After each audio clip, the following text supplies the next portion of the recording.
Alright, today we're talking about the Tornado Druid build. It is by far one of the very best builds I've ever seen.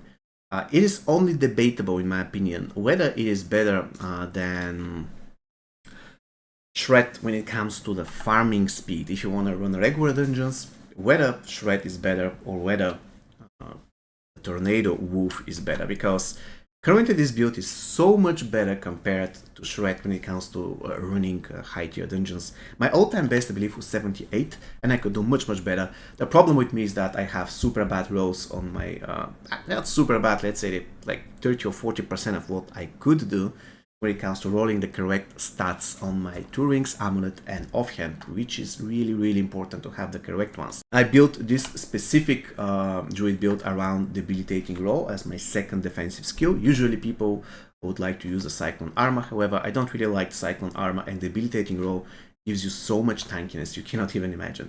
Now the thing is, you cannot recreate this build without a Tempest Roar. It is a must, but more or less the only unique item that you require. Everything else you can get without having to grind for hours or days or even weeks to get finally the Tempest Roar. So the thing is, this is the equipment I'm using. These are the legendary aspects that I'm using, as you can see. It's interesting to note that currently my debilitating roll has 12.2 seconds. I can decrease that by using Hurricane because of this specific aspect. Look at this. If I use Hurricane now, the debilitating roll cooldown will be decreased by another 1 second. Now there's another way to make sure that it's getting even lower than this, and it is to use a specific amulet or anything else that gives you a rank of debilitating roll. This is one of the amulets that do that. Look at this, 3 ranks of all defensive skills. So basically there we go, 11.8 seconds. And for instance, if you find an armor that gives another rank to debilitating roll, you can reduce that even to 10 seconds. And if I use Hurricane now, it will go even below 10 seconds. So that's crazy. Debilitating roll gives you incredible survivability. 70% damage reduction is huge. So this is my way to go at this point. This is not the best weapon, but that's the best that I got so far. I have the biggest problem though with my amulet, my 2 rings, and my offhand. In order for the amulet to be perfect for this build, it needs to have cooldown reduction, max roll. Absolutely must, the most important thing. Then it needs to have ranks on Envenomate, which is right here. There we go, I have 3 ranks on a separate amulet. So currently here I don't have cooldown reduction, which is the most important thing. I wish I had cooldown reduction here. I wish I had Envenomate rank, and I wish I had also, I think that's really important, which I have here, damage reduction. Look at this amulet. I get so much damage reduction out of it. Unfortunately, it doesn't give me anything else. So I use that when I try to beat 78, 79. The thing is, you engage, you kill as many monsters as you can, and then you disengage, and for 15 seconds you wait. Because the cooldown reduction is huge. Look at this. 34 seconds right now. If I remove my amulet, it will increase to 39. That's 5 seconds. It's huge. For my rings, I wish I had life, critical chance, which I have, I believe, on both. There we go. And vulnerable damage. However, there's one thing that I don't have, and that's lucky hit chance. I wish I had it both on my rings. Why is that? Because here, in this particular boon, you have chance to reduce the cooldown of your ultimate. And at the end of the day, you don't want your ultimate to have cooldown. You want it to be always on. If it expires, you can have it available immediately so that you can reinstate it. This is how you want to use your rings. This is why you require a lucky hit chance increase. Here, I have cooldown reduction, which is a must definitely for this particular offhand, and for this particular build. Again, you require cooldown reduction.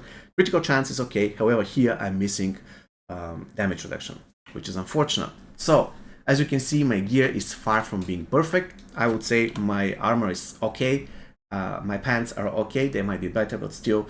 And at the end of the day, I feel perfectly tanky. Another thing about the build. Currently, you can use either Perfect Storm. Let me quickly showcase the skill tree. I'm using Storm Strike so that I can get 25% damage reduction. Tornado. I'm increasing the critical strike against close enemies because in a lot of cases I need to fight close range. Here I'm getting 3 additional points of wild impulses, even though if I have to choose, I would take 3 additional points here. Also, I'm taking debilitating roll. We already established why I put points here. I know that the damage increase doesn't decrease, however the cooldown decreases, and I want to use it as many times as possible. Taking vigilance, it's very useful. Bloodhound, again important because it decreases my attack speed. Here I'm taking increased damage to distant enemies. I'm taking Hurricane with additional damage reduction. 3 ranks in Envenom, it's really important. 1 rank here, 1 rank here. And I chose not to invest anything in Resonance because it just increases my damage by 6%. It is better than nothing, but I'd rather spend the points here. If you're going for regular content, I wouldn't really invest anything here. I would place it in Resonance instead. And Perfect Storm you can use if you're doing regular content, regular dungeons, Hell Tides, you name it. If you want to go for crazy damage, then you use this. I'm going to demonstrate how. Alright, so I just realized that I'm not going to do this dungeon. Look at this. Monster attack from a distance burns 16% of your primary resources. I'm not going to do that. See you in a second. Alright, so we are doing a favorable dungeon that has reduced cooldowns on kill. Pretty good. This will enable me to showcase how good the damage is with this particular amulet that gives me 3 ranks of the Envenom passive, and on top of everything I'm using Ferocity. If you want to rely on utility and not that much on explosive damage, you can use Perfect Storm instead, and more or less you'll never run out of Spirit. However, today we're showcasing the damage potential, so let's go. I'm going to use more or less everything here. I'm going to kill those. I'm going to proceed. I want to really to fight elites, I don't want to fight trash mobs and stuff like this. And seriously, the slow is so freaking good. The slow is amazing. Oh, it's the butcher! Oh my god, it's the butcher! I didn't notice it's the butcher. Okay. Okay, the butcher will die pretty easily. He has no chance in hell, seriously. And I'm so tanky, look at this. The butcher level 120 cannot do anything. And the only reason why he didn't die faster was because I was having problems with my spirit. You know, this is one of the issues with Ferocity. You can do amazing damage, but if you're just fighting one single target, sooner or later you're going to run out of spirit. So you better kill him fast enough. Yeah, if I had, for instance, Perfect Storm, it would be better when it comes to utility. But as you saw, the butcher died and he couldn't even do anything. Like, seriously. Okay, let's take this and destroy them faster. I mean, why not? And this is tier 65. As you can see, it's absolute walk in the park. I'm having 0 issues whatsoever. 65 tier dungeon. And all the way up to 70, it is kind of like this. After 70, it gets a little bit tricky, and you have to keep closer attention on the modifiers. Oh, come on, I'm poisoned, right? This is the reason why I can't do that.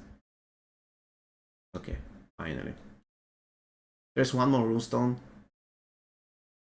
It is always a good idea to keep your ultimate up, not only because they cannot snare you, oh my god, not only because of that, but also, look at the damage, it's constantly, you can see the numbers above 1 million, stuff like this, or close to 1 million, and we're just in the beginning of our ultimate.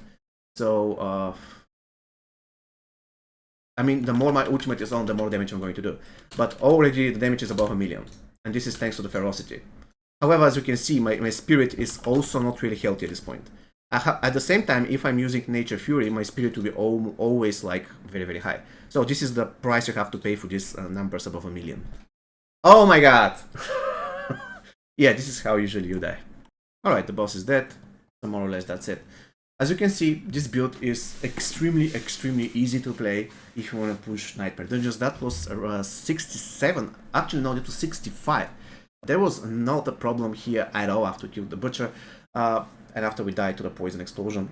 Now the thing is, this particular build is super safe to play if you want to push Nightmare Dungeons. It is, in my opinion, the best build for Druid. At least out of the builds that I tried so far, it is extremely good. And at the end of the day, I just want to quickly showcase the Paragon. I decided to experiment here. Cannot say this is the best, but this is the thing that I used. And as you can see, my Druid is quite tanky. I used 6 glyphs. The first one, Earth and Sky. I'm taking 10% increased damage to crowd control to vulnerable enemies. Here, I am using Exploit, which is more or less a must for every single build. I'm using Fang and Claw here. Another 12% increased damage. And as you saw, I'm fighting from close range quite a lot of time. Here, Spirit, it's increased my critical damage. It's cool. And also, they take up to 12% increased damage from me. And here, again, 10% damage reduction against closed enemies. That's really important. Here I'm getting again 10% damage reduction while I'm in werewolf form. And the reason why I'm taking specific glyphs is because, for instance, this one, gives me Fang and Claw, gives me another 8.7 damage reduction from enemies that are poisoned, so that's pretty cool. And also I'm getting 8.7 damage reduction from vulnerable enemies. So at the end of the day, I'm taking those two glyphs specifically so that I can get further damage reduction. And it doesn't cost me that much points. So more or less this is it. If you enjoyed the video, please give me a thumbs up, subscribe to the channel. See you next time. Take care, stay safe.